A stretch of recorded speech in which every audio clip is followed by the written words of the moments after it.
Alors on compare, on prend, on teste, on utilise. Puis on jette, on remplace et on amasse. Pas seulement les choses, les personnes aussi. Nos relations amoureuses et sexuelles sont à l'image de la société de consommation dans laquelle nous avons grandi. Pourtant, nous voulons être aimés. Être aimés durablement, être aimés pour ce que nous sommes. C'est notre désir le plus profond. Alors pourquoi y renoncer puisque c'est possible de le réaliser? Je suis Thérèse, la cofondatrice de SEM, et vous écoutez Love Care, le podcast de l'amour durable. Elle aime les grands espaces et la solitude. Elle aime intensément son mari. Une bonne bière aussi, prendre des bains, se laisser surprendre par la puissance de l'intimité des cœurs dans les relations. Bonjour Sophie. Bonjour Thérèse. Je suis très heureuse de te recevoir dans ce podcast et puis même j'étais très impatiente parce que on a eu l'occasion de se rencontrer dans le cadre d'une présentation de nos différents projets. Tu vas nous expliquer ton projet qui est vraiment tourné vers les couples qui vivent des moments de séparation géographique. Alors moi ça m'intéresse personnellement parce que c'est quelque chose que je peux vivre régulièrement. Ça m'intéresse parce que j'ai des frères et sœurs qui peuvent vivre cette expérience aussi, des amis, des patients et je pense que ça peut rejoindre une réalité que de nombreuses personnes connaissent. Donc merci beaucoup d'être là et peut-être avant de commencer, est-ce que tu pourrais te présenter? Merci Thérèse de ta confiance. Je suis également très heureuse de te retrouver. Je suis Sophie Sébastien, je suis conseillère conjugale et familiale, une jeune conseillère conjugale et familiale qui a un parcours professionnel tourné plutôt vers le monde hospitalier puisque je suis infirmière de formation initiale. Cadre de santé, les cadres de santé ne sont pas très connus, mais en tous les cas formatrice en école d'infirmière pendant de nombreuses années. J'ai beaucoup appris de ce parcours sur l'accompagnement des patients, l'accompagnement des équipes. Je me suis beaucoup intéressée à la fin de vie, l'accompagnement au deuil. Et puis au détour d'une vie bien remplie, j'y reviendrai sûrement, d'une vie familiale en tous les cas bien remplie, assez bousculée peut-être par la mobilité géographique et la séparation en particulier. J'ai vécu un burn-out peut-être salutaire, c'est le mot quand même que j'emploierais aujourd'hui avec du recul, qui m'a permis de me retrouver et de savoir exactement vers quoi j'avais envie d'aller pour continuer dans ces démarches d'accompagnement. Et c'est le couple, les familles qui se sont en tous les cas imposées dans ce choix. Jeune diplômée, j'ai envie de dire, j'ai rencontré, ou en tous les cas on s'était rencontrés d'ailleurs sur les bancs de l'école, Aude Lassara, qui est aujourd'hui mon associée. Et nous avons lancé, c'est une jeune pousse, une jeune entreprise qui s'appelle le cabinet Exprime et qui a pour ambition d'accompagner autrement la mobilité géographique. Pourquoi je dis autrement ? Parce qu'aujourd'hui, il y a beaucoup de choses mises en place pour accompagner la mobilité géographique des collaborateurs, des militaires. Les entreprises proposent des packages mobilité, il y a un plan famille pour les armées. Donc on ne peut pas dire que ça ne soit pas pris en compte. Pour le coup, on s'est rendu compte qu'il y avait une part de la mobilité, peut-être un peu invisible, qui laissait des traces au sein des couples et des familles. Je dirais même aussi des étudiants qui ont des vies amoureuses, qui aujourd'hui partent à l'étranger facilement pour des masters, des Erasmus. Et qu'en tous les cas, l'éloignement, le changement pouvaient laisser des traces dans les relations. Et on s'est dit que c'était une bonne porte d'entrée pour permettre aux couples et aux familles de se retrouver, que les choses soient dites et qu'en tous les cas, c'était vraiment nécessaire de s'y intéresser et de le prendre en compte. D'où le cabinet Exprime qui est né en juin 2022 avec Aude. Quelle bonne idée. C'était nécessaire parce que toutes celles et ceux qui ont déjà vécu des moments de séparation au sein de leur couple ont expérimenté que c'était quand même pas évident de s'aimer à distance. On dit loin des yeux, loin du cœur. C'est quand même l'expression. Est-ce que tu pourrais peut-être nous dire quelle est la plus grande difficulté que la majorité de ces couples traversent? Alors, dans la mobilité géographique, je vois deux choses. La mutation, le déplacement en famille, qui n'est pas forcément la séparation, qui va plutôt être le mouvement, le changement, le déracinement. Et puis, il y a la séparation. Et ça, la séparation, On peut la vivre dans le célibat géographique, qui est aujourd'hui même plutôt répandu maintenant depuis la pandémie, d'ailleurs, en particulier, avec des familles qui restent en province et un des conjoints qui vient en région parisienne ou sur une autre ville 3 jours par semaine. C'est une forme de mobilité géographique. Il y a en particulier parce que je l'ai vécu étant femme de marin, les séparations, et parfois au très long cours. Il peut y avoir des séparations de 3 jours, mais il peut y avoir de longues séparations d'au moins 5 mois, moi j'ai vécu jusqu'à 9 mois par an. Alors, puisque ta question est centrée sur la séparation, je dirais que la plus grosse difficulté, c'est de vivre des vies parallèles. Des vies parallèles qui ont du mal à se rejoindre, avec toute la bonne volonté du monde de communiquer sur ce qu'on dit, sur ce qu'on vit. Il y a quand même la famille pour l'un, la carrière pour l'autre, un qui va porter forcément plus la charge de famille, ça c'est certain. Pas forcément la femme, je suis pas du tout... les couples sont très égalitaires aujourd'hui, mais peu importe, déjà des quotidiens différents. Et dans ces quotidiens, on n'a pas les mêmes préoccupations. On n'a pas les mêmes amis même parfois, ni même les mêmes sorties, ni même la même énergie à fournir. Et ça va être une première difficulté pour avoir... La première difficulté, ça serait de réussir à se rejoindre dans ce qui est différent et dans ce qui n'est pas partagé. Je te donnerai un exemple assez simple, mais qui a beaucoup marqué notre couple. J'avais 2 petites filles en bas âge. Et alors moi, je suis plus toute jeune, donc on découvrait les bateaux. Quand je me suis mariée, les bateaux n'avaient pas de liaison téléphonique. Donc on s'écrivait des lettres, c'est très beau. Mais un jour est arrivé le téléphone satellite. Et là, miracle, mon mari part pour 5 mois et on peut se téléphoner. Et là, on se dit, ça va changer, la séparation ne va pas être la même, c'est merveilleux, on va pouvoir s'appeler tous les jours. Catastrophe pour notre couple. Catastrophe d'avoir un mari à 6000 km qui ne vit pas mes préoccupations, qui est une vie bien remplie, très occupée professionnellement, et on ne se rejoint pas. Chaque coup de fil, en fait, était déjà une souffrance pour moi de lui dire, tu sais, notre aînée, aujourd'hui, elle a 40, c'est vraiment dur, j'ai pas dormi de la nuit, et d'entendre seulement au téléphone un « de toute manière, grosso modo, c'est « je reviens dans 5 mois ». Je peux pas être là, je peux pas te rejoindre. Et donc ça a été un premier signal d'alerte pour notre couple, ce qui nous a permis de mettre des choses en place pour essayer de se rejoindre tout en mesurant qu'on était un peu célibataires chacun. Voilà, je crois que c'est les vies parallèles qui sont, à mon sens, le premier danger. Et alors si une des plus grandes difficultés pour les couples qui sont séparés, ce sont ces vies parallèles, pour des couples qui partent vivre une expatriation, qui partent ensemble dans une autre ville, dans un autre pays, et qui embarquent leurs enfants, quelle est la plus grande difficulté pour ces couples-là ? C'est très intéressant comme question et c'est justement très différent de la séparation parce que j'ai envie de dire, si d'emblée j'annonçais à ma famille ou mes amis que mon mari allait partir 5 mois, tout le monde s'accorde à se dire ça va être difficile. Donc j'ai envie de dire déjà, je ne dis pas qu'on est rejoint dans notre quotidien, mais d'emblée on mesure que ça ne va pas être simple pour Sophie et donc on va être présent et l'accompagner. Dans une mutation ou une expatriation, il y a quelque chose qui est beaucoup plus valorisé socialement, parce qu'elle met en mouvement, parce qu'elle donne de l'énergie, elle invite à la curiosité, on peut la regarder comme une belle expérience familiale, et donc il y a quelque chose de l'ordre du mythe, surtout si en plus vous partez vers un pays un peu étonnant. Nous on est partis en Guyane, ça peut donner, c'est un pays qui peut un peu donner des étoiles dans les yeux, et donc là je crois qu'il y a une forme d'excitation au départ. Et la plus grosse difficulté, ça va être, un peu comme dans le mariage, la lune de miel, une fois passée, c'est la désillusion. La désillusion parce qu'en fait, il y a le déracinement, les amis qu'on a laissés, les proches, parfois des enfants qui ne s'adaptent pas si bien. On a beau les stimuler en disant qu'ils vont revenir bilingues, il faut quand même être dans des nouveaux systèmes scolaires. Un conjoint suiveur qui pensait pouvoir continuer le télétravail et puis en fait c'est pas si simple, des différences culturelles. Le conjoint qui est parti et qui lui est sur une prise de poste, pas si simple non plus.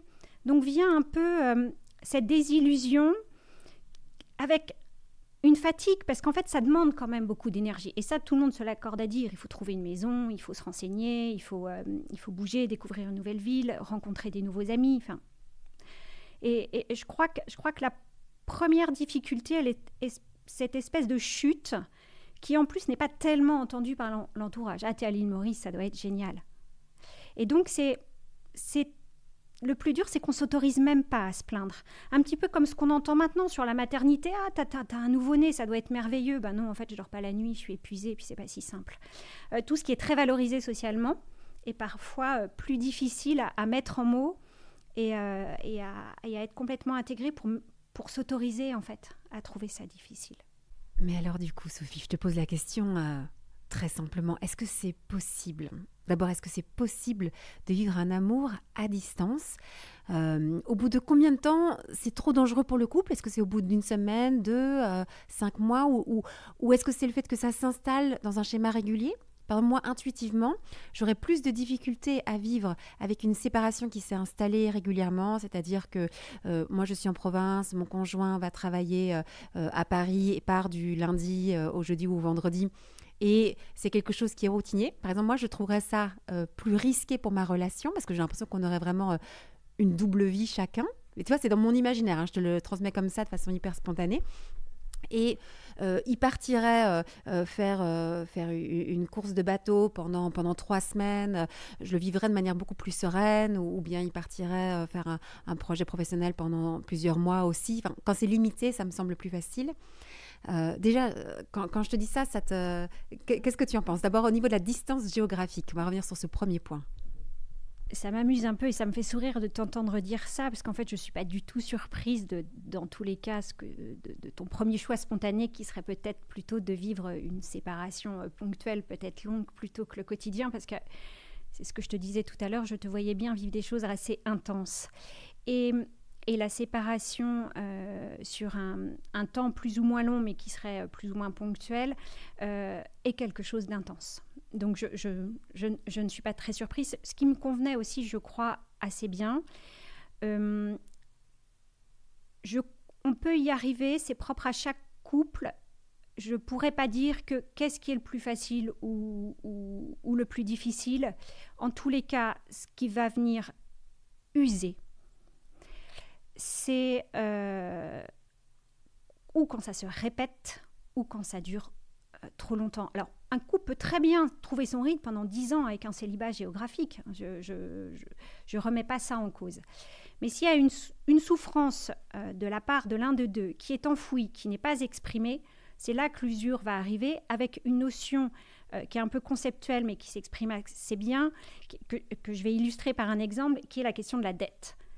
La dette dans un couple, c'est « tu es redevable » ou alors « je me sens redevable ». Grâce à moi, tu as réussi ta carrière, j'ai mis la mienne entre parenthèses, aujourd'hui c'est mon tour, j'en ai marre. Je me suis occupée des enfants pendant 10 ans, j'en ai assez. Voilà, c'est la question de la dette. Et ça, la question de la dette, mais c'est un vrai sujet pas du tout que sur la mobilité géographique au sein des couples, hein. On le voit en entretien, elle se pose sur plein d'autres sujets, ne serait-ce parfois le mot est mal choisi, mais ne serait-ce que la maternité. Qui est pour certaines femmes une forme de « tu as une dette envers moi ». Donc la question de la dette, en tous les cas, quand il y a une séparation comme ça des vies, une double vie, comme tu l'expliques bien, je parlais tout à l'heure de vie parallèle, je trouve que double vie, c'est bien trouvé, peut fonctionner, mais il faut vraiment que le couple soit suffisamment connecté pour voir où est le point de limite. Là, maintenant, en fait, ça n'est plus possible, et c'est peut-être déjà trop tard. Donc, une grande vigilance, en tous les cas, à avoir sur cette capacité à le supporter.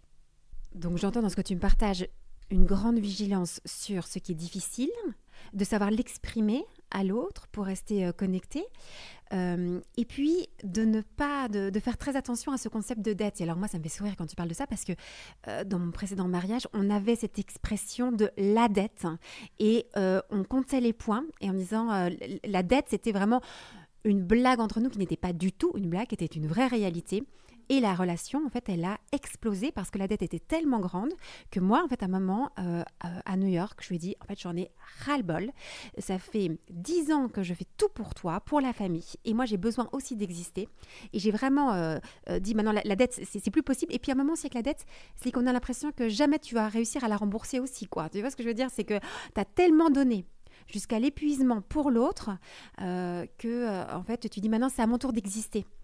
Et on voit bien que là, il y a quelque chose qui n'est pas du tout ajusté dans la relation et qui me semble aussi très dangereux. Et aujourd'hui, moi aussi, je passe beaucoup de temps à dire aux couples que je rencontre, où j'accompagne, attention à ce concept-là de renoncement, de sacrifice pour l'autre, parce que ça va vous péter la figure à un moment ou à un autre et ça ne va pas servir votre amour. Ça te rejoint ce que je te dis là ?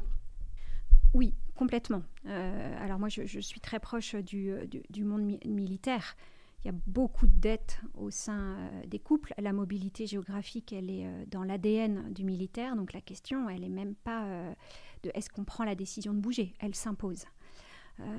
Il faut, à mon sens, pour peut-être éviter la dette, alors il y en aura toujours. Le calcul, ce n'est pas la même chose que la dette. Si on se met à calculer et à compter les points, c'est là qu'il y a un vrai danger. Il peut y avoir une dette. Moi, je crois que j'accepte aujourd'hui que mon mari ait pu continuer sa carrière, sûrement au détriment de ma vie professionnelle, mais c'est un choix que j'ai réussi avec le temps. Déjà, j'en ai pris conscience. Il est assumé. Et j'y vois aussi la valeur ajoutée pour moi et pour notre famille. Ça, c'est un travail que j'ai fait, je pense, après mon burn-out, justement. Ça en faisait partie, en fait, cette mobilité géographique et cette usure que j'avais. Elle était certes professionnelle, mais aussi familiale, d'avoir beaucoup porté. Et comme j'avais envie de reconstruire et de repartir, et qu'on avait envie de continuer notre amour, les choses sont aujourd'hui plus apaisées en mesurant aussi, en tout cas, un vrai travail d'introspection de « je n'ai sûrement pas choisi cette vie-là par hasard, je ne suis pas avec toi par hasard », une expression que tu connais qui est « à l'occasion de toi ». Grâce à toi, je suis et on est ce qu'on est aussi grâce à tout ça. Sans cette intensité, sans ces séparations, sans ces mutations nombreuses, on n'en serait sûrement pas là. Mais c'est un travail qui vient après un regard authentique sur la blessure et sur je vais dire presque une obligation d'aller dans le cœur à cœur et que chacun puisse reconnaître à l'autre ce qu'il a, je ne vais pas dire subi, en tous les cas, ce qu'il a mis en lui, porté et cru, cru que ça irait, alors qu'en fait ça n'allait pas. C'est un travail avec le temps, ça peut se faire avec le temps, toujours dans l'échange et surtout une vraie réflexion, quoi. Pas se dire je me laisse porter, je verrai après. À mon sens, ça marche pas. Oui, c'est ce que j'aime beaucoup dans ta proposition, c'est de reprendre la responsabilité de sa vie, de dire qu'une partie de moi a choisi cela aussi, ou adhère, comment est-ce que je peux y trouver une joie profonde à être là, dans cette vie-là. Cette responsabilité, à mon avis, elle est essentielle, au lieu d'accuser l'autre, finalement, d'être responsable de la situation qu'on traverse. Donc ça me semble fondamental. Mais tu vois, dans ces situations d'expatriation en particulier, et parfois donc, de séparation géographique, c'est comme si il y en avait un des deux membres du couple qui avait soit une passion plus importante que l'autre, ou un métier vocationnel, quelque chose de plus fort qui allait entraîner tout le couple. Et souvent, moi j'ai pu observer qu'il peut y avoir des déséquilibres, c'est-à-dire que pour différentes raisons, en fonction des âges auxquels on s'est rencontrés ou quoi, l'un a plus développé son projet professionnel que l'autre, et celui qui a un plus fort projet professionnel l'emporte sur l'autre, au point parfois d'étouffer l'autre ou de ne pas permettre à l'autre d'exister. Ou même de pouvoir exister, développer son projet professionnel s'il se met en couple avec quelqu'un qui n'en a pas trop. Tu vois ce déséquilibre-là, ça te parle ? Oui, tu as tellement raison. Je dirais même, en dehors peut-être pour revenir à mon expérience, d'un mari qui est militaire, engagé, passionné par son métier, avec des amis qui me disaient assez simplement « tu es infirmière, c'est super, tu vas pouvoir le suivre et trouver du boulot partout. Grosso modo, tu ne mettras pas ta carrière entre parenthèses. » En fait, pas du tout, parce qu'avec un mari militaire qui n'est jamais là, une infirmière ne travaille pas le week-end, ne travaille pas la nuit, ne travaille pas le soir, et en fait est bien embêtée avec des enfants pour exercer son métier sans son mari. Donc en fait, il s'est révélé que c'était très difficile pour moi de continuer à travailler, alors qu'en effet, j'avais un peu du travail partout. Il y a, en dehors de, en effet, cette passion qui peut venir susciter le déséquilibre. Je reviendrai encore à et pourquoi je l'ai choisi. Sûrement parce qu'il était passionné, sûrement parce qu'il était engagé. On adhérait l'un et l'autre à une notion de service. On était tous les deux dans le service public. Je pense qu'il y avait quelque chose de l'ordre et qui me plaît. Aujourd'hui, je reconnais que j'aime ça chez mon mari. Son engagement est aussi le reflet de l'engagement qu'il peut mettre dans notre relation. Donc, en fait, ça me plaît assez. Puis, il y a aussi parfois des déséquilibres, et là, c'était aussi un déséquilibre de réalité financière. Il est très clair que si moi, j'avais dit à mon mari, nous resterons à Paris avec un salaire d'infirmière et 3 enfants, ça ne tient pas. Notre vie de famille ne tient pas. Là, c'est une réalité de... et je le vois dans les couples qu'on accompagne, celui qui gagne le plus est souvent celui qui entraîne. Pour le coup, je crois qu'aujourd'hui, je garde une revanche là-dessus. Il y a un cercle vicieux qui va s'installer parce qu'on va à un moment prendre un choix de partir à l'étranger. Alors, souvent aussi, quand les enfants sont petits, au moment où on construit sa famille, ça tombe bien de partir à l'étranger parce que quand ils sont petits, il n'y a pas trop de problèmes de scolarité. Donc, au moment où on développe sa carrière, il va y avoir à la fois le phénomène de la maternité, enfin l'expérience de la maternité qui peut faire qu'on diminue professionnellement. Et si en plus on le cumule avec l'expérience de l'expatriation, on diminue encore plus professionnellement. Et puis, la famille peut s'agrandir. Et à un moment, on a des charges familiales assez importantes. Puis peut-être on s'est aussi habitué à un certain niveau de vie, un certain confort de vie. Et donc, on ne peut plus opérer le point de bascule puisque maintenant, on est bloqué. Donc, par exemple, je prends le cas un peu classique, mais... Excusez-moi de prendre ce cas-là, mais il est tellement encore courant où c'est peut-être monsieur qui est parti et madame qui suit et qui fait 1, 2, 3, 4 enfants à l'étranger. Mais lui, il a développé sa carrière, il a développé un certain niveau de vie et elle ne pourra pas le rattraper. Tu vois, cette histoire aussi de rattrapage, on parlait de dette, mais de notion de rattrapage. Comment est-ce qu'on fait pour gérer ça au sein d'un couple? Parce que ça, c'est une vraie aussi difficulté. La première chose, c'est que ça puisse être dit. Ça ne va pas suffire. Mais que ça puisse être dit. Je souffre aujourd'hui, après 10 ans, même si j'ai été très heureuse d'élever mes enfants, de mesurer que le nid va se vider et que quelque part, j'ai le sentiment, certes, on a construit une belle famille, on l'a construit ensemble, mais de ne pas avoir existé, comme tu le disais tout à l'heure, de ne pas avoir réussi professionnellement.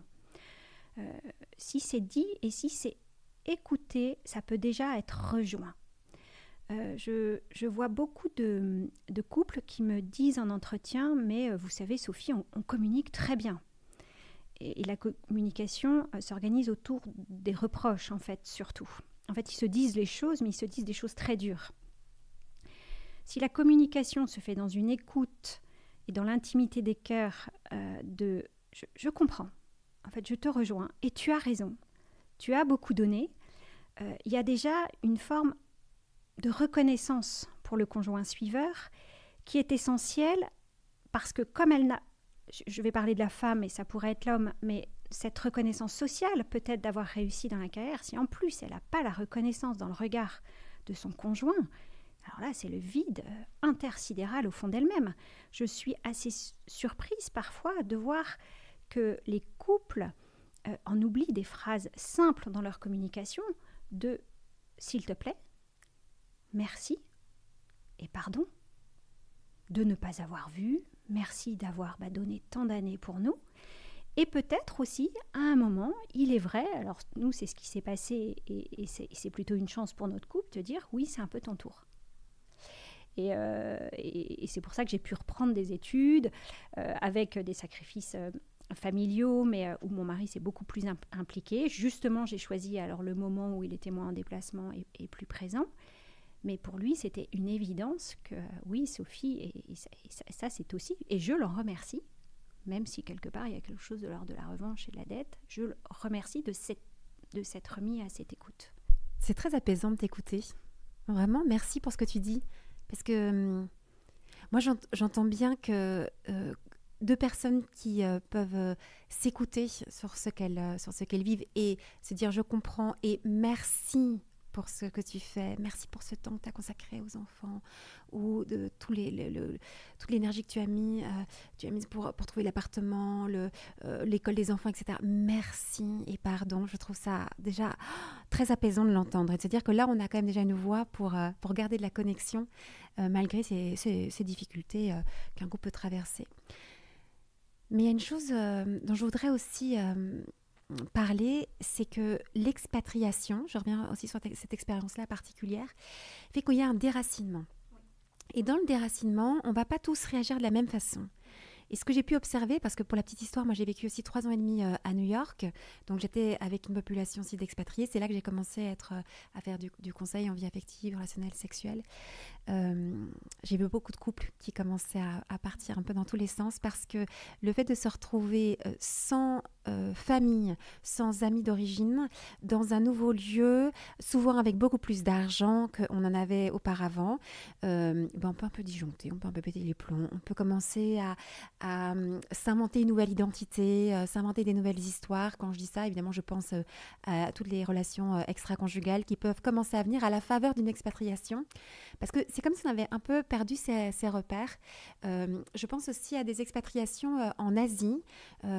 Pourquoi je dis ça? Parce que j'ai aussi eu l'occasion de le voir dans mon cabinet. Je ne sais pas comment ça rejoint aussi ton expérience de professionnel. C'est qu'en Asie, on a aussi un autre référentiel en termes de relations, d'amour, de mariage. Et le fait d'être expatrié là-bas peut aussi complètement te dérouter sur ta façon de vivre le mariage, l'engagement, la fidélité à la sauce judéo-chrétienne, française, occidentale. Tu vois, dans quelle mesure le fait de partir à l'étranger vient aussi déstabiliser à ce niveau-là, au niveau des repères? Je dirais qu'il y a une forme d'excitation à partir. Et dans l'excitation, on parlait du mythe un peu, de ça va être génial, ça va être une vraie découverte, qui donne une énergie, qui fait qu'on n'est plus sous le regard des mêmes personnes, comme si on se libérait un peu. D'ailleurs, l'expatriation permet parfois de couper des liens et c'est très sain, d'en recréer d'autres. Pour autant, en effet, elle peut être placée dans une forme de parenthèse. Souvent, l'expatriation, d'ailleurs, elle est sur 1 à 3 ans. Et il faut que tout aille très vite, en fait. Et c'est pour ça que ça demande beaucoup d'énergie, c'est qu'il faut trouver des écoles vite, il faut retravailler vite si on veut retravailler, il faut s'installer rapidement, parce que si on redéménage au bout de 2 ans, il n'est pas question de rester dans ses cartons pendant 1 an. Et donc, dans le fait d'aller vite et de se dire que ça prendra fin pourrait un peu donner le sentiment comme un enfant d'être devant un gros saladier de bonbons et de se dire il faut que j'en vienne à bout parce qu'autrement on va me le prendre. Et donc, de quelque chose de l'ordre de profiter en tous les cas et de venir se saisir de ce qui nous est donné en oubliant surtout si le couple est déjà en difficulté. Alors, il n'y a pas plus de séparation ni même dans les séparations de longue durée comme dans les armées que dans l'expatriation, que dans la vie réelle, c'est plutôt ce que je voulais dire. Il n'y a pas plus de séparation. Par contre, ça peut venir exacerber des difficultés. Donc, en effet, dans un milieu différent, avec plus d'argent, si en plus il fait chaud, qu'il y fait beau et qu'on est dans des pays où on a aussi beaucoup de personnel de maison parfois, et donc on est beaucoup plus libre, beaucoup plus à faire des nouvelles rencontres, il peut y avoir une tentation de se débrider et de se dire j'en profite avant le retour et de le vivre comme une parenthèse. Ça, c'est des choses qui peuvent être un petit peu... alors, c'est le travail qu'on fait avec Exprime, parce qu'on accompagne avant, pendant et après la mobilité géographique. Dans le avant de quelle va être votre vie, en posant juste des questions. On n'est pas là pour faire peur aux couples, c'est très stimulant de partir, on ne va pas venir leur casser leur projet. Mais qu'est-ce qui va changer ? Qu'est-ce que ça pourrait venir changer ? Est-ce que vous pensez qu'il pourrait y avoir des points de vigilance ? Est-ce que vous avez des peurs ? Est-ce que vous pouvez vous les exprimer ? Est-ce que... voilà, ça fait partie de la réflexion dans la décision, même si elle est déjà prise et qu'elle est très claire, sur des couples qui pourraient se dire ça va être chouette, mais peut-être un petit peu trop fragile pour nous. Il y a comme s'il n'y avait pas assez de garde-fous. Donc, c'est des questions que nous, en tous les cas, on aide à se poser pour que les choses soient enregistrées. Après, chacun va vivre comme il a envie de le vivre. Je reste encore sur le point de l'expatriation. On a une famille qui part. On a un couple avec 1, 2 ou plus d'enfants qui part. Ce qui pourrait se passer aussi, c'est qu'un des membres de la famille ne se sente pas bien. On fait quoi dans cette situation-là ? Et je trouve que là, il y a une vraie difficulté. C'est que souvent, moi, ce que j'ai pu observer, c'est que par exemple, le conjoint qui suit ne va pas trouver sa place dans cette nouvelle expatriation, malgré le côté très excitant que tu exprimes parfaitement bien, vraiment grisant de la nouvelle aventure, de l'expérience, et au bout d'un certain temps, du mal à trouver sa place. Et tu dis, attends, mon mari est super bien, mes enfants sont bien, ils apprennent une autre langue, ils se sont fait des petits copains, tout le monde semble assez heureux de cette nouvelle aventure, et moi, je ne suis pas bien. Et est-ce qu'il ne faudrait pas que l'un soit sacrifié dans la famille pour que, tout le monde soit bien, parce que ça ne nécessite pas nécessairement un sacrifice. Et tu vois, je te parle avec ce mot sacrifice à l'époque, moi quand j'étais à New York, alors que tu t'imagines, New York c'est le glamour à l'état pur, tout le monde a des étoiles dans les yeux quand tu parles de New York, c'est une chance extraordinaire d'être là-bas. J'étais dans un quartier absolument incroyable à côté de Central Park, donc il y avait vraiment, le côté paillettes était là, et pourtant au fond de moi j'étais pas bien. Et je me souviens qu'à l'époque, j'avais envie d'écrire un livre qui s'appelait « Sacrifier ». Et j'avais vraiment cette idée du sacrifice. Et je pensais que c'était ça aimer, c'était d'être dans le sacrifice. Et que pour qu'on soit bien, il fallait bien que quelqu'un se sacrifie. Et ça tombait sur moi, c'était à moi de me sacrifier. Bon, évidemment, je viens avec toute mon histoire, etc. Mais je voudrais revenir sur cette notion de quand il y en a un qui ne va pas bien. Alors là, je te parle du conjoint, ça peut être aussi un enfant qui ne va pas bien. Comment est-ce qu'on fait pour gérer ça dans une relation ? Alors, tu as raison de le souligner parce que c'est d'autant plus difficile en expatriation.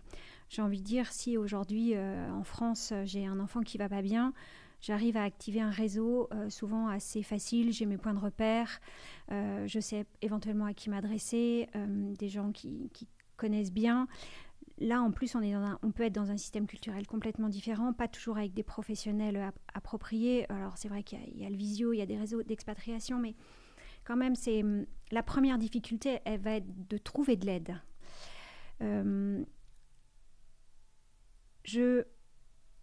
Deux choses. Je pense que quelqu'un qui ne va pas bien, que ça soit le conjoint ou un des enfants, dit quelque chose de ce que vit la personne. Ça, c'est certain. La femme, d'ailleurs, quand tu disais est-ce qu'on ne pourrait pas avoir envie d'aller voir ailleurs rien que dans le couple, c'est peut-être surtout justement quand on ne va pas bien qu'on se dit, et dans la notion de sacrifice, j'ai déjà suffisamment payé, à moi de me faire plaisir. Bon, c'est en tous les cas, à mon sens, une fragilité, donc il faut en être bien conscient. Donc il y a déjà que la personne qui ne va pas bien ou qui voit que son enfant ne va pas bien puisse demander de l'aide. C'est la priorité absolue, se faire accompagner pour que cette personne puisse dire qu'elle ne va pas bien et qu'elle s'autorise. Parce que quand tout le monde va très bien, c'est un peu difficile de dire en fait, moi je ne suis pas bien et moi j'ai envie de rentrer. Et là, ça vient exploser le plaisir familial presque. Il y aurait de la culpabilité en plus à ne pas aller bien. Donc de pouvoir le dire. Et puis cette personne, elle s'écrit dans un système. Donc, elle peut aussi venir dire quelque chose du système qui, en fait, ne va peut-être pas si bien que ça. Alors là, je vais peut-être un peu loin, mais on parle parfois d'un enfant qui ne va pas bien et qui est en fait un enfant symptôme. En fait, d'une relation où, justement, l'enfant ne va pas bien, mais parce que sa maman va particulièrement mal. Donc, si, en plus, on peut se faire accompagner au niveau du système familial, du couple, parce que quelqu'un qui ne va pas bien dans une famille a des répercussions sur l'ensemble de la famille, peut-être qu'on va se mettre à s'occuper que de l'enfant qui ne va pas bien. Et au final, c'est aussi les autres enfants qui vont souffrir.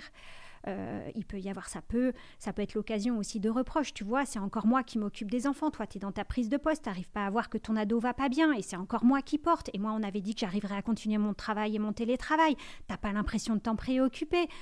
Bon, ça peut... en fait, ça vient déséquilibrer l'ensemble du système. Donc, je dirais que la première chose, c'est s'autoriser, à nouveau échanger, et il y a des enjeux émotionnels tellement forts au sein même des familles que vraiment passer par un tiers me paraît essentiel. Un tiers qui rejoint, écoute, avec bienveillance, qui ne prend pas parti, qui ne fait pas alliance et qui va faire circuler les émotions sans que ça monte en conflit, en reproche, etc. C'est à mon avis la priorité absolue, surtout dans un cadre de déracinement où on ne va pas avoir un soutien forcément amical, familial, peut-être une maison où on se sent bien, des lieux refuges. Donc ça me paraît très important en tous les cas de ne pas rester seul, parce que à ce moment-là, c'est la rupture. Je ne parle pas du couple, c'est la rupture émotionnelle. Ça résonne tellement en moi ce que tu partages aussi sur la culpabilité. Quand on se sent coupable, la réaction, c'est qu'on s'enferme dans le silence. On ne s'autorise pas à parler. Or, le conseil que tu nous donnes, qui est très clair, qui peut vraiment nous sauver personnellement et nos relations, c'est de s'ouvrir, de parler, d'oser le dire. Donc, merci en tout cas de nous déculpabiliser par tes mots, parce que c'est quelque chose qu'on peut ressentir, et d'autant plus, je pense, avec l'expérience de l'expatriation qui peut avoir, je parlais tout à l'heure de ces paillettes, mais plus l'environnement fait rêver, plus c'est difficile de s'autoriser à dire que c'est difficile. Et puis alors quand on a en plus la chance d'avoir des enfants, voilà, on a tous tout cet univers-là, le mal-être est inaudible par l'entourage. Et du coup, ce que j'entends aussi, c'est de parler à quelqu'un d'extérieur, quand tu dis le tiers, pas seulement à des amis ou de la famille, mais aussi à un professionnel qui peut nous entendre sans nous juger. Parce que si on s'en ouvre à nos frères et sœurs ou nos amis, ils peuvent nous dire « mais ça va, de quoi tu te plains, regarde tout ce que tu as ». Et donc voilà, donc ça c'est vraiment, en plus on se sent un peu comme prisonnier de ce mal-être. Donc ça me semble vraiment important. Est-ce que tu peux nous en dire un peu plus aussi sur le retour ? Parce qu'on a parlé de l'avant, pendant, et après, quels sont un peu les risques ou les difficultés pour un couple qui revient d'une expatriation, d'un voyage. Je dis voyage parce que je pense aussi à ceux qui sont partis en voyage pendant plusieurs mois. Comment ça se passe, ce retour ? C'est très bien que tu le soulignes, parce qu'on en parle assez peu du retour. On parle beaucoup du pendant, éventuellement du avant avec la prise de décision. Et les retours, c'est comme si on se remettait sur les rails. En tous les cas, pour les gens qui vous entourent, vous allez vous remettre sur les rails de votre vie française. Et alors, en fait, pas du tout. C'est beaucoup plus compliqué que ça. Déjà, le retour, parfois, il s'impose. Justement, peut-être parce que la famille a mesuré qu'il était temps de rentrer. Parce que c'est d'ailleurs aussi ce qu'on travaille dans l'avant, c'est est-ce que ces choix sont immuables ou est-ce qu'il peut être revu. Donc parfois, quand elle s'impose, elle va à nouveau créer une dette. On rentre parce que tu ne vas pas bien, parce que tu ne supportes plus d'être éloigné de tes enfants, parce que tes parents sont malades. Et donc on a déjà vécu la dette, il y a déjà de la dette et on vous charge un peu plus. Donc ça doit être évoqué là, comme on a réfléchi à l'avant à ce qui génère la décision de partir et qu'est-ce qui fait qu'on doit revenir. L'origine est toujours très importante dans les relations. Donc, voir, en tous les cas, nous, on essaye de voir les couples avant le retour, dans la préparation au retour, comment se prend cette décision de retour, quelle qu'elle suscite pour vous, qu'est-ce qu'elle va générer comme changement éventuellement avec l'avant et comment elle se prépare. La difficulté du retour qu'on va retrouver surtout pour les couples, c'est un vrai, d'abord, décalage avec parfois des rythmes de vie, des qualités de vie. Quand on a vécu à l'étranger, au soleil, dans une grande maison, limite les pieds dans le sable, ou dans une ville féerique, ou en tous les cas qui bouge tout le temps, comme New York, et puis qu'on arrive à Dijon, j'ai rien contre Dijon, mais voilà, qu'on arrive dans une petite ville, il y a déjà ce premier décalage de vie, parfois de niveau de vie. On repart sur une prise de poste pour les deux, d'ailleurs, j'ai envie de dire, qui reviennent, avec des enfants qui vont devoir aussi se réadapter. Je pense à un couple que je suivais aux États-Unis où le système américain fait que les enfants sont hyper valorisés tout le temps, tout est wonderful en permanence dans tout ce qu'ils font. Ils arrivent à Paris, c'est 6 sur la feuille et revoient ta copie. Et donc, catastrophe dans la confiance en eux, ne comprenant pas ce qui se passe. Et en fait, ce couple que j'accompagnais, la mère disait, mais en fait, je revis les difficultés du début de notre expatriation où ils avaient du mal à s'intégrer, ils ne parlaient pas l'anglais, ils ont mis 3 mois à comprendre ce qui se passait autour d'eux. Et là, on se dit, ils vont revenir, ça va être beaucoup plus facile. En fait, non, pas du tout. Donc, beaucoup de décalage, en fait, parce que c'était peut-être un peu rêvé aussi encore. On est encore dans une forme de désillusion. La désillusion, elle est aussi très forte au niveau des gens qui vous attendent et qui, d'ailleurs, ne vous attendent pas. Très contents de vous retrouver, mais qui, en fait, ont continué leur vie, continuent leur rythme, et avec ceux qui reviennent comme ça d'une expérience un peu, entre parenthèses, un peu unique, le sentiment de ne pas être entendu, qu'on ne leur demande pas comment c'était, comme si la vie devait reprendre avec la famille et les amis comme avant, alors qu'il s'est pourtant passé quelque chose dans leur vie et dans leur couple. Et donc un sentiment de décalage ou avec les proches. Donc grande vigilance aussi sur le retour, beaucoup d'énergie encore. Donc en fait, une expatriation, c'est pas que le temps, ou une séparation, c'est pas que le temps de l'expatriation, c'est vraiment un avant, un pendant, un après, avec toujours la nécessité de porter un regard juste sur ce qui est en train de se vivre, et tout en envoyant aussi tout ce qui... Alors là, j'ai l'impression de vous parler que des choses très difficiles de l'expatriation. C'est exactement ce que j'allais dire, j'allais rebondir. En fait, on s'est laissé entraîner par le fil de notre conversation et on a parlé des choses plus difficiles aujourd'hui. Mais en réalité, évidemment, il y a plein de choses extraordinaires et qui soudent aussi les liens. Je pense aussi de tout ce que ça apporte comme union au sein de la famille, au sein des enfants qui vivent une expérience, une aventure en commun. On se retrouve aussi beaucoup au sein de cette petite famille. Et donc, on passe énormément de temps ensemble. Donc ça, c'est des temps aussi qui peuvent être de très grande qualité et resserrer les liens. Il y a plein d'aspects évidemment très, très positifs. On a insisté sur les choses peut-être plus délicates pour pouvoir vraiment profiter des choses qui sont belles dans l'expatriation. Évidemment, on pourrait encore en parler pendant très très longtemps, mais je voudrais quand même revenir aussi, parce qu'on a commencé avec s'aimer à distance, mais on dit la distance, la séparation géographique. Est-ce que pour cette situation qu'on peut traverser à certaines périodes de sa vie plus ou moins longtemps, est-ce que tu aurais des conseils très concrets à donner pour qu'on puisse le traverser, que ce soit une opportunité même de s'aimer davantage, hein, qu'on l'utilise pour s'aimer davantage, plutôt que ce soit un frein à l'amour ou même un empêchement carrément. C'est peut-être la question qui me paraît peut-être la plus difficile de cette interview. Je dirais qu'à cause de la distance, il faudrait encore plus d'attention à l'autre. Plus tu es loin, moins je suis disponible pour toi. L'attention n'est pas l'attention A2T. L'attention qu'on porte à l'autre n'est pas forcément proportionnelle à la disponibilité.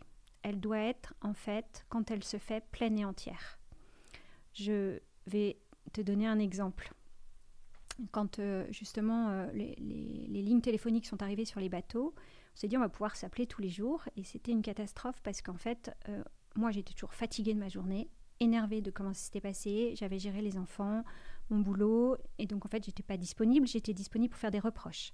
Mon mari, lui, enfermé dans son bateau, n'était pas du tout disponible non plus. Et donc, en fait, on a fait le choix. Mais donc, ça veut dire qu'il faut être très connecté à soi et à ce qu'on est en train de ressentir pour pouvoir dire, en fait, je mesure là, en fait, que ça se passe pas bien. D'ailleurs, je lui disais, je lui criais, fais attention à moi. Le pauvre, il était à 6000 km. Eh bien, on a trouvé, mais c'est un échange à deux, on a trouvé la solution qui était de ne plus s'appeler. Alors, c'est assez surprenant. Mais justement, on a fait le choix, alors pas de plus s'appeler du tout, mais de s'appeler une fois par semaine. C'était bien suffisant parce qu'en fait, quand je faisais le recul, quand je prenais du recul sur ma semaine et qu'il me disait « Est-ce que ta semaine s'est bien passée ?» Je lui disais évidemment oui, parce qu'en fait, même s'il y en a une qui a eu 40 et même s'il n'y avait plus de PQ et que j'ai dû faire un plein de courses à l'arrache, quelque part, on va bien, c'est dimanche soir et on va bien. Donc déjà, c'était beaucoup plus apaisé. Et lui avait pris l'engagement de fermer la porte de sa chambre, de fermer son ordinateur et d'être pleinement à moi pendant 15-20 minutes. Donc, comme on ne va pas avoir dans une séparation géographique de quantité, il va falloir être très vigilant sur la qualité. Et donc voilà, c'est plutôt ce vers quoi j'irais. Je trouve ton conseil excellent. Et d'autant plus valable avec les smartphones, on a la possibilité de communiquer H24 et alors quand on a en plus une distance, un décalage d'horaire, c'est d'autant plus compliqué. J'aime bien ton idée de dire on fait une pause et on choisit les moments où on se parle pour qu'on puisse aussi chacun vivre notre vie. Parce que sinon, on est tout le temps en train de penser à l'autre ou bien sur son téléphone et on n'est pas en train de vivre notre réalité. Donc, et se plaindre, c'est certainement le meilleur conseil. Déjà, si on pouvait retenir ce conseil-là, moi, je pense qu'il est génial. Et un conseil pour celles et ceux qui partent en expatriation ou sont en expatriation, pour que ce soit aussi une opportunité pour souder leurs liens plutôt que de les fragiliser. Je dirais que c'est bien se connaître. Alors, mais comme bien se connaître, c'est pas toujours donné à tout le monde, et puis c'est parfois un événement de la vie qui fait qu'on commence à s'intéresser à soi. Euh, de, de bien se connecter à ce qu'on ressent, aux clignotants qu'ils nous ont donnés, pouvoir les repérer, parfois avec un peu d'aide, mais s'autoriser, en tous les cas, je crois que c'est un peu comme toutes les difficultés de vie, s'autoriser, malgré le fait que c'est un peu excitant, à trouver ça difficile. Pouvoir échanger avec des gens qui ne vont pas être dans le jugement et qui, en effet, ne vont pas vous dire « mais tu as tellement de chance, arrête de te plaindre ». Et ne pas hésiter à demander une aide extérieure, un accompagnement, sans attendre que ça aille trop mal et que cette dette, qui ne sera en fait évidemment jamais remboursée, mais ne laisse pas des traces indélébiles au sein des relations. Sophie, je suis un peu émue de t'écouter parce que je me dis que j'aurais tellement voulu te rencontrer il y a quelques années. Non mais vraiment, parce que j'ai manqué de tes conseils, de ta réflexion, en fait d'éveiller nos consciences à tous ces défis. Et puis, moi j'ai vécu ces premières années dans de vraies souffrances intérieures qui ne se disaient pas, justement. Et je trouve que c'est très, je te disais tout à l'heure, très apaisant et très libérateur de pouvoir parler de ce sujet-là ensemble.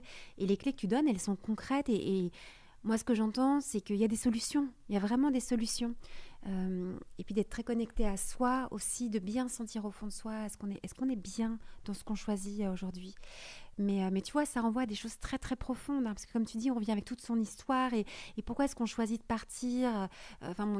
Ça renvoie à mon avis à des choses psychologiques, de notre histoire familiale. Je parlais tout à l'heure du sacrifice, mais évidemment que moi j'ai été nourrie de valeurs sacrificielles depuis que je suis petite, donc ça me semblait être ça l'amour. Aimer, c'est se sacrifier pour l'autre.